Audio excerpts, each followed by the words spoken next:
Question 4, Honourable Member Mr Moorhouse. Thank you, Mr President. I would like to ask the Minister for Environment, Food and Agriculture what powers the Planning Department has to place restrictions relating to housing tenure on new built residential accommodation. Calling the Minister to reply, Mr Butt. Thank you, Mr President. Planning seeks to control the use and development of land, and this does not normally extend to land ownership or tenures. The Department of Environment, Food and Agriculture determine applications in accordance with, amongst other matters, the development plan and any other material planning considerations set out in Schedule 10, Brackets 4 of the Town and Country Planning Act 1999. The development plan encompasses a strategic plan and areas plan and is a spatial delivery vehicle for government policy. At the current time, the strategic plan states as one of its purposes to provide sufficient housing of an acceptable standard and of an appropriate nature and appropriate locations to meet the needs of the community, including special needs. The strategic plan sets out the number of residential properties that Tynwald consider it necessary to meet those needs based on demographic evidence.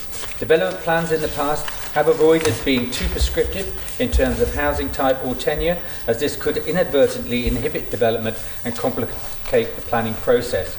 It is also generally accepted that the housing market adequately provides a variety of housing without the need for government intervention. There are specific planning policies restricting the use of some property by agricultural workers where the approval of that property was to meet a specific need for the farming community.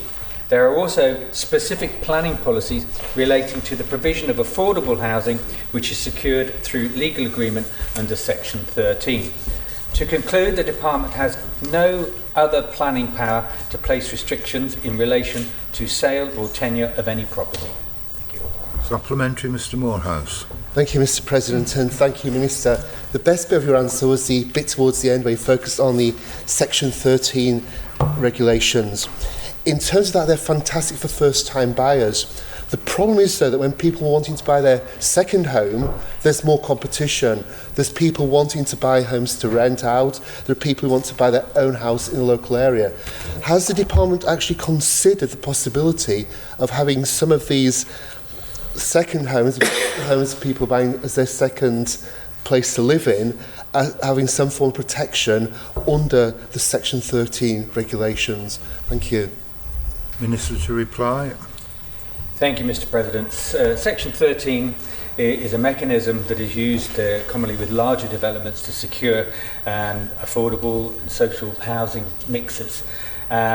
Also, when considering applications, there is, for larger developments, obviously going to be a mix of housing types, and that sits with the spatial plan for the island and demographics, so that we get a mixture of housing types. When it comes to first and second time buyers, planning is not there to address those problems directly. They are political considerations, not planning considerations. This court determined a way forward that would bring in some legislation to enable that sort of thing to happen, then that is down to the court to look at that, but it is not a planning consideration.